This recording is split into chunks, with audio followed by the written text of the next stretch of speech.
प्यारे बच्चों, आप सभी का हमारे चैनल पे बहुत बहुत स्वागत है। उम्मीद करता हूँ कि स्वस्थ होंगे, मस्त होंगे और तैयारी बेहतरीन चल रही होगी। जितने भी विद्यार्थी 11 मार्च को सामाजिक विज्ञान का पेपर देने वाले हैं, उनके लिए सामाजिक विज्ञान का एक मोस्ट इम्पोर्टेंट वीडियो लेकर के आ चुका हूँ। और बच्चों, इस वीडियो के माध्यम से मैं आप सभी को सामाजिक विज्ञान के पूरे से जितने भी यहाँ पे मोस्ट इम्पोर्टेंट लघु उत्तरी और साथ में दीर्घ उत्तरी प्रश्न बन सकते हैं, उन सभी प्रश्नों को इस वीडियो के माध्यम से कवर करेंगे। और बच्चों, एक बात की पूरी गारंटी ले सकता हूं कि जो भी बच्चा इस वीडियो को एंड तक देख लेता है तो 11 मार्च के पेपर में धुआं धुआं कर देगा और 70 नंबर गारंटी के साथ उसका पक्का हो जाएगा। ठीक ना? तो आइए बच्चों, बिना टाइम को वेस्ट के सेशन की शुरुआत करते हैं। वीडियो को लाइक कर देना, शेयर कर देना, चैनल पर नए होंगे सब्सक्राइब कर देना।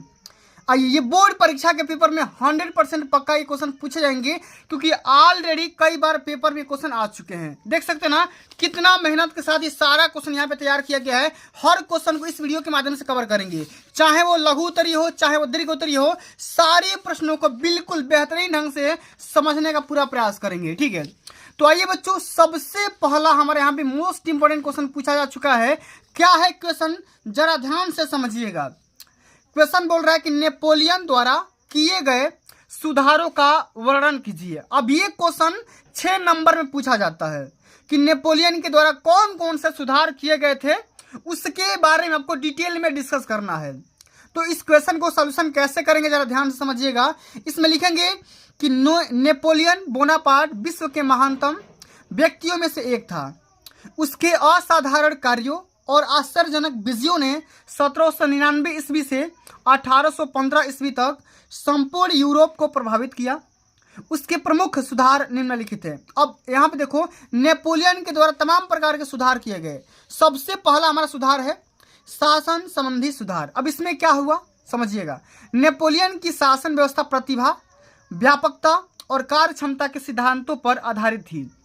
देश की अराजकता को समाप्त करने के लिए शासन पर केंद्रीकरण किया गया। ठीक ना? तो इस प्रकार से हमारा सबसे पहले यहाँ पे लिखेंगे शासन संबंधी सुधार। इसी प्रकार से लिखेंगे आर्थिक सुधार। ठीक ना? जो भी सुधार किया गया था सब कुछ डिटेल में लिखेंगे कि नेपोलियन ने पेरिस में बैंक ऑफ फ्रांस की स्थापना कराई। मादक द्रव्यों, नमक आदि पर कर लगाया। मादक मतलब जो भी आपके यहाँ पे पेय पदार्थ होते हैं ना, ठीक है, उसको हम क्या बोलते हैं, मादक पदार्थ, मतलब नशा वाले पदार्थों पे। नमक आदि पर टैक्स लगाया। मजदूरों का वेतन निश्चित किया।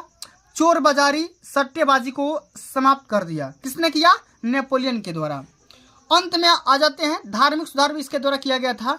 तो लिखेंगे इसमें नेपोलियन ने अपने देशवासियों को धार्मिक स्वतंत्रता प्रदान करने का प्रयत्न किया। राज्य की ओर से सभी को अपने धर्म का आचरण करने की स्वतंत्रता प्रदान की। ठीक है, और अंत में आपको यहाँ पे एक और टॉपिक लिख करके आना है कि शिक्षा संबंधी सुधार, जो कि सबसे इंपॉर्टेंट ये टॉपिक है शिक्षा में। इसमें शिक्षा में भी इन्होंने सुधार कराया। तो नेपोलियन ने शिक्षा के क्षेत्र में महत्वपूर्ण सुधार किया। लिखेंगे उसने फ्रांस में राष्ट्रीय शिक्षा की नींव डाली और पेरिस में एक विश्वविद्यालय की स्थापना भी उसने किया। किसने किया? तो नेपोलियन के द्वारा किया गया था। ठीक है, इसी प्रकार से आगे देख लेते हैं।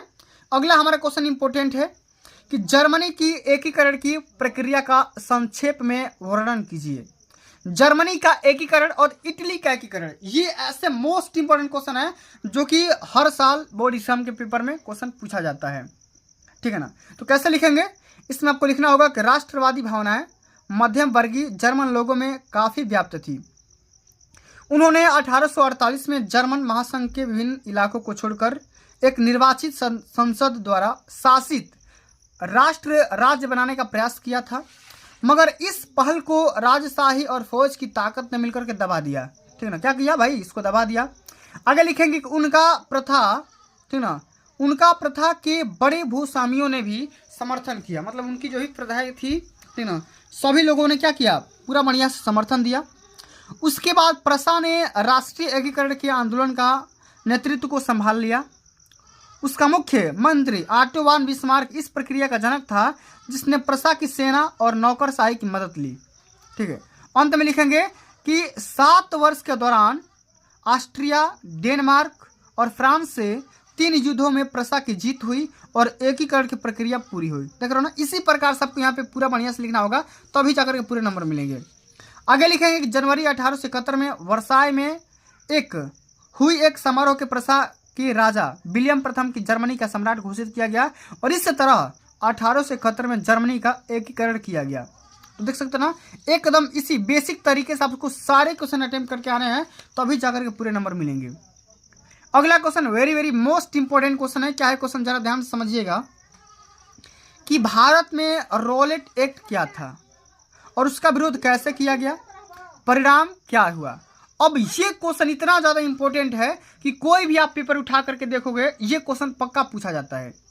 रॉलेट एक्ट क्या होता है भाई, समझिए।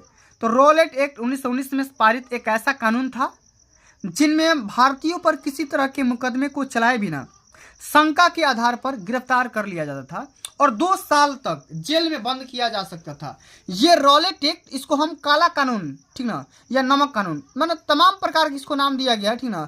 और ये ज़्यादा इंपॉर्टेंट इसलिए रहा क्योंकि इसका मतलब ये था ना कि जो भी हिंदू लोग थे, यहाँ पे जो भी भारतवासी थे, तो अंग्रेजों के द्वारा एक कानून चलाया गया कि अगर कोई भी आतंकवाद फैला रहा है, कोई भी हिंदू ऐसा है जो कि अपने देश के लिए आवाज़ उठा रहा है, उसको भाई संदेह के आधार पर उसको पकड़ लो, जेल में डाल दो और 2-3 साल तक उसको जेल में सजा सुना दो, ठीक ना।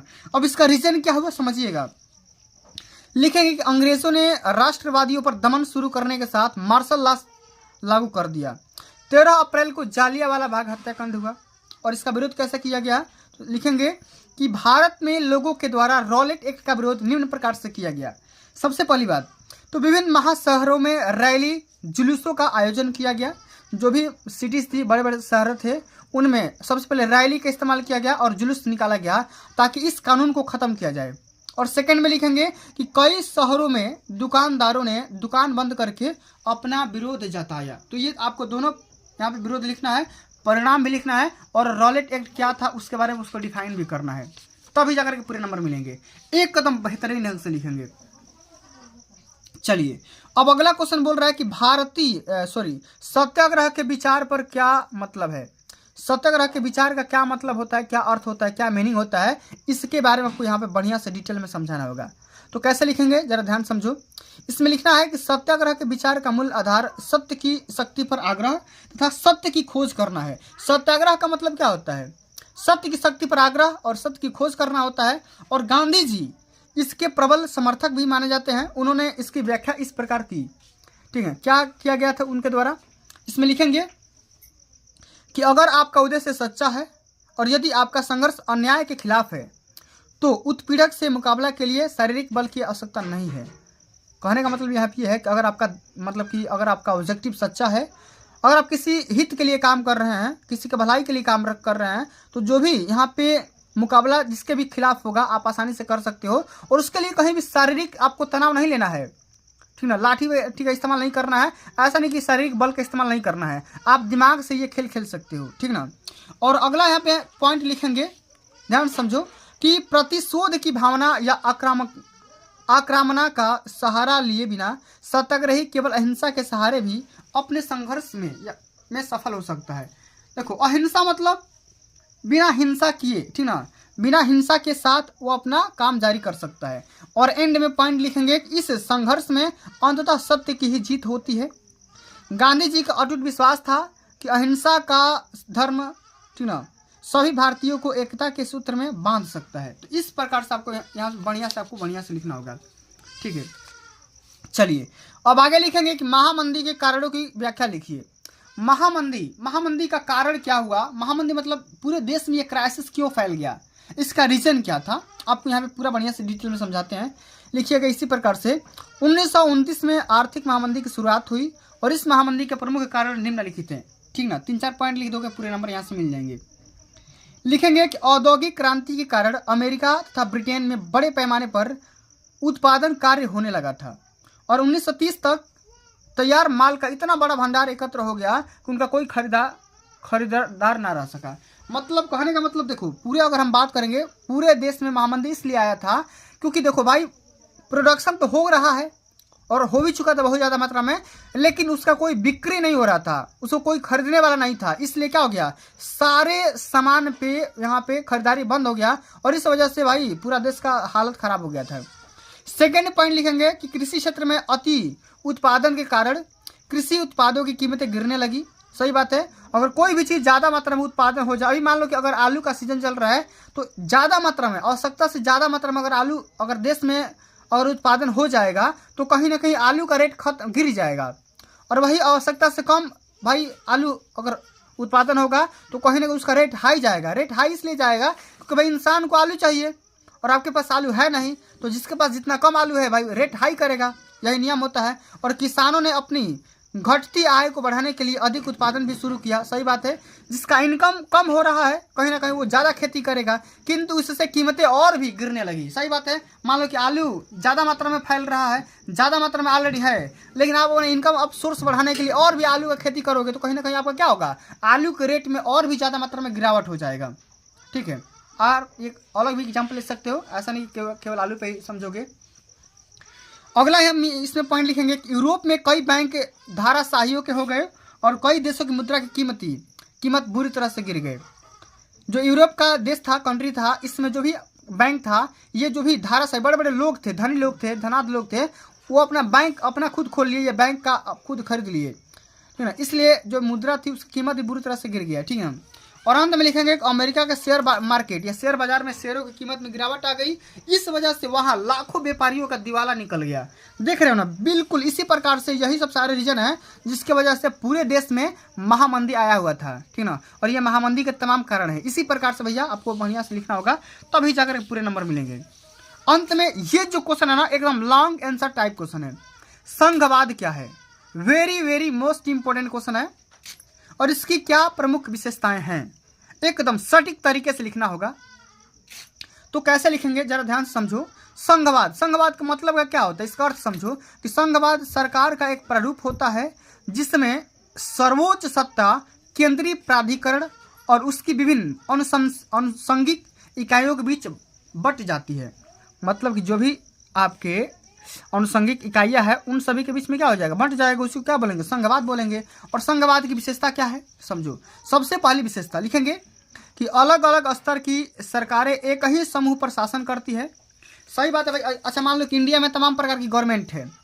ठीक है। अभी मान लो कि कई प्रकार की पार्टियां हैं, कोई पार्टी जीतता है तो उसमें भी तमाम प्रकार के सरकारें चलती है।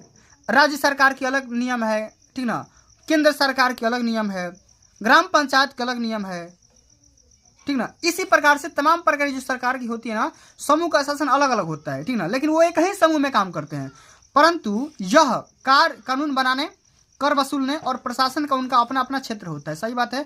ग्राम पंचायत का अपना अलग लेवल होगा, डिस्ट्रिक्ट अपना अलग लेवल होगा, क्षेत्र का अपना अलग लेवल होगा, राज्य का अपना अलग लेवल होगा, केंद्र का अपना अलग ही लेवल होगा, ठीक है। हर सेक्टर का अलग अलग लेवल होता है। आगे लिखेंगे कि यहां सरकार 2 या 2 से अधिक स्तरों में काम करती है। सही बात है, ये भी पहला है। दूसरा मैंने बता दिया। तीसरा है कि संविधान के मौलिक प्रावधानों को किसी एक स्तर की सरकार अकेले नहीं बदल सकती। ऐसे बदलाव दोनों स्तर की सरकारों का सहमति से ही हो सकता है। जैसे मान लो लोकसभा और राज्यसभा, सरकार में जो क्या है, संसद के 2 सदन होते हैं। कोई भी कानून बनाना होगा या बिगाड़ना होगा तो भाई सबसे पहले ऐसा नहीं कि अभी मान लो अगर हम देश की बात करेंगे तो देश में अभी पीएम कौन बैठा है, तो पीएम मान लो नरेंद्र मोदी। तो भाई नरेंद्र मोदी कोई भी अगर कानून लाते हैं कि भाई मान लो कि धारा 317 हटेगा, कि लागू होगा, कि कोई अलग नियम आएगा, तो मान लो कि ये तो अपना बिल पास कर देंगे या इस पे भाई चर्चा करेंगे। ठीक है। अब ये चर्चा जाएगा किसमें भाई, कोर्ट में जाएगा, सदन में जाएगा, लोकसभा राज्यसभा में। तो ऐसा नहीं कि केवल लोकसभा ही उसको पारित कर सकती है, ऐसा नहीं है बिल्कुल। लोकसभा और राज्यसभा दोनों सदन को इसको फॉलो करना होगा और यहाँ पे साइन होगा, तभी जाकर वो कानून पास होगा, चाहे वो कानून फेल होगा। अपने मन से कुछ नहीं कर सकते हो, ठीक ना। तो इसी प्रकार से देश को चलाने के लिए तमाम प्रकार के नियम बंधे होते हैं। ऐसा नहीं कि भाई आपका पद दे दिया गया तो आप अपने पद के हिसाब से मनमानी करोगे, ऐसा बिल्कुल भी नहीं है। अगला पॉइंट लिखे हैं कि वित्तीय स्वायत्तता निश्चित करने के लिए अलग स्तर की सरकारें के लिए राजस्व के लिए अलग स्रोत निर्धारित हैं। देख रहे हो ना, फाइनेंस, वित्तीय मतलब क्या होता है, फाइनेंस। तो वित्तीय स्वायत्तता निश्चित करने के लिए कोई भी अगर किसी भी देश में अगर हम बात करेंगे बजट पास करना होगा तो उसके लिए फाइनेंस मिनिस्टर अलग से काम करेंगे कि भाई किस काम के लिए कितना बजट पास किया जाएगा। अंत में लिखेंगे इस प्रकार संघीय शासन व्यवस्था के दोहरे उद्देश्य हैं, देश की एकता की सुरक्षा करना और उसे बढ़ावा देना। तथा इसके साथ ही क्षेत्रीय विविधताओं को पूरा सम्मान करना भी, ठीक ना। ये तमाम प्रकार के रीजन हो सकते हैं और प्रमुख विशेषताएं होती हैं संघवाद के, ठीक है ना। एकदम बढ़िया से आपको लिखना होगा, तभी जाकर के भाई पूरे नंबर मिलेंगे। आ जाते हैं अगला क्वेश्चन क्या है, समझो कि भारत में संघीय व्यवस्था कैसी है, इसके 4 लक्षण बताइए। Very very most important question है, तैयार करके चले जाओ, पूरा काम हो जाएगा। क्या है क्वेश्चन, स्वतंत्रता के बाद भारतीय संविधान ने भारत को राज्यों का संघ घोषित किया। सही बात है। अच्छा, राज्यों का संघ कहने का मतलब क्या होता है, देखो जब हमारा देश आज़ाद हुआ ना, तो ऐसा है कानून में लिखा गया है भारत के संविधान में कि इंडिया में जो भी 28, 27 या 29 राज्य हैं वो अलग, अगर कोई देश के अगर कोई राज्य चाहेंगे तो इंडिया में आ सकते हैं, लेकिन ऐसा नहीं है कि अगर इस्तेमाल यूपी है तो ऐसा नहीं कि यूपी एक अलग से राज्य बनाने का डिमांड करेगा, ऐसा बिल्कुल भी नहीं हो सकता है। इसी को बोला गया है कि राज्यों का संघ है, राज्यों कई राज्यों को मिलाकर के एक देश बनाया गया है। इसमें संघ शब्द नहीं आया, पर भारतीय संघ का गठन संघीय शासन व्यवस्था के सिद्धांत पर हुआ। अब इसमें सभी विशेषताएं लिखेंगे, लक्षण लिखेंगे कि 2 स्तरीय शासन व्यवस्था। इसमें क्या होगा समझिएगा, इसमें लिखेंगे कि संविधान ने 2 स्तरीय शासन व्यवस्था का प्रावधान किया था, संघ सरकार और राज्य सरकार। क्या है संघ सरकार, मतलब कि लोकसभा और राज्यसभा, ये 2 प्रकार की सदन होती है, सरकार होती है, और बाद में पंचायतों और नगर पालिकाओं के रूप में संघीय शासन व्यवस्था का तीसरा स्तर भी जोड़ दिया गया, ठीक ना। तो ये तीसरा हमारा स्तर भी आ गया है, ठीक ना, जिसमें हमारा मैंने आपको क्या बताया, पंचायत भी आ गया, नगर पालिका भी आ गया, ये भी संघीय शासन व्यवस्था के अंदर ही आएगा, ठीक ना। अगला पॉइंट लिखेंगे कठोर संविधान। इसमें क्या होगा, हमारे संविधान में केंद्र व राज्य के बीच सत्ता का बंटवारा लिखित रूप से किया गया है। इसमें परिवर्तन करना आसान नहीं है, इसमें बहुत सारी मंजूरी लेनी पड़ती है, ठीक ना। कोई भी कानून पास करो या बिगाड़ो बनाओ, तमाम प्रकार की आपको यहाँ पे बिल पास करना होगा, ठीक है। तीसरा पॉइंट लिखेंगे शक्तिशाली न्यायपालिका, मतलब कि संघात्मक शासन में न्यायपालिका की ही भूमिका महत्वपूर्ण होती है, और भारत में शक्तियों के बंटवारे से संबंधित विवाद का फैसला उच्च और सर्वोच्च न्यायालय में ही होता है, कोर्ट में ही होता है, हाई कोर्ट में और सुप्रीम कोर्ट में, ठीक है ना। चौथा लिखेंगे वित्तीय सहायता। इसमें क्या लिखेंगे कि सरकार चलाने और अपनी जिम्मेदारी निभाने के लिए केंद्र और राज्य सरकारों को कर लगाना, राजस्व उगाना और संसाधन जमा करने का अधिकार है, ठीक है। बढ़िया से लिख देंगे, 4 ही बोला गया, वैसे मैं आपको 5 बता दे रहा हूँ, 5 को यहाँ पे समझ लीजिए। केंद्रीय संघवाद क्या होता है, तो भारतीय संघात्मक शासन अन्य देशों के शासन से भिन्न है। भारत में 2 प्रकार की सरकारें होती हुए भी केंद्र को शक्तिशाली बनाया गया है, इसलिए भारतीय संघ को एकीकृत संघवाद कहा गया है, ठीक ना। तो इसी प्रकार से आपको बढ़िया से हल करना होगा, समझना होगा, ठीक है ना। चलिए अब एक और भी क्वेश्चन देख लेते हैं जो कि बहुत ही ज़्यादा इम्पोर्टेंट है, ठीक है। देखो ये वाला क्वेश्चन कि ऊर्जा के गैर परंपरागत स्रोत और विस्तार पूर्वक वर्णन कीजिए। एक होता है गैर परंपरागत स्रोत, एक होता है क्या होता है, एक होता है परंपरागत स्रोत। तो दोनों को वैसे आपको समझना है, लेकिन इसमें क्वेश्चन पूछा गया है कि ऊर्जा के गैर परंपरागत स्रोत क्या होता है, इसको डिटेल में डिस्कस करना है, समझिएगा। तो ऊर्जा के वे साधन जो एक बार प्रयोग करने पर समाप्त नहीं होते हैं, ऊर्जा के ऐसे साधन जो एक बार प्रयोग कर लेंगे तो फिर भाई वो समाप्त नहीं होगा, खत्म नहीं होगा, जिनकी पुनः पूर्ति संभव है, उसको क्या बोलते हैं, गैर परंपरागत या नवीनीकरण संसाधन कहते हैं। अब जिससे इसका एग्जाम्पल क्या हो जाएगा, सौर ऊर्जा, ठीक ना। भाई सौर ऊर्जा ऐसा ऊर्जा का स्रोत है जो कि इसको भाई कितना भी आप यूज करोगे खत्म थोड़ी ना होगा। पवन ऊर्जा, ज्वारी ऊर्जा, ये तमाम प्रकार की ऐसी ऊर्जा का स्रोत है जो कि भाई कितना भी आप खर्च कर लो ये खत्म कभी नहीं होगा। तो उसको क्या बोलते हैं, गैर परंपरागत स्रोत बोलेंगे, ऊर्जा का स्रोत। और परंपरागत क्या होगा, जो कि तुरंत खत्म हो जाएगा। अब इसमें डिटेल में समझिएगा सौर ऊर्जा क्या होता है। तो भारत के एक उष्ण कटिबंधीय देश है, यहाँ सौर ऊर्जा के दोहन की असीम संभावनाएं हैं।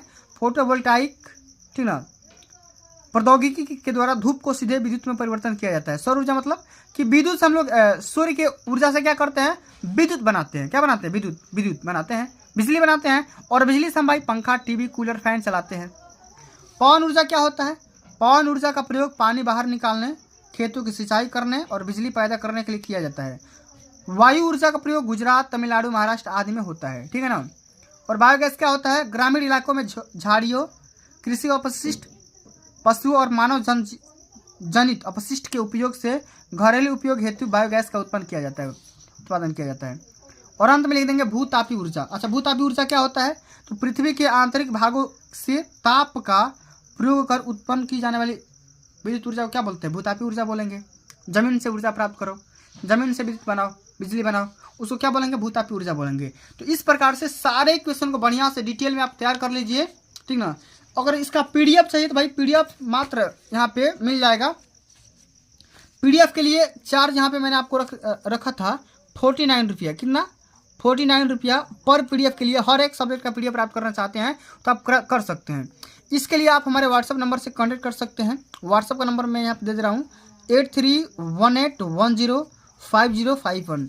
ये मेरा पर्सनल व्हाट्सअप नंबर है। इस व्हाट्सअप से कनेक्ट करके बोलोगे कि सर इस सब्जेक्ट का पीडीएफ चाहिए तो आपको आराम से मिल जाएगा, कहीं पे कोई दिक्कत नहीं होगा। तो प्यारे साथियों, आज के लिए बस इतना ही। अगर ये वीडियो आप सभी को अच्छी लगी होगी, हेल्पफुल लगी होगी, तो वीडियो को लाइक कर देना, शेयर कर देना, चैनल पर नए होंगे तो सब्सक्राइब कर देना। मिलते हैं अगली वीडियो में, तब तक के लिए जय हिंद, जय भारत, वंदे मातरम।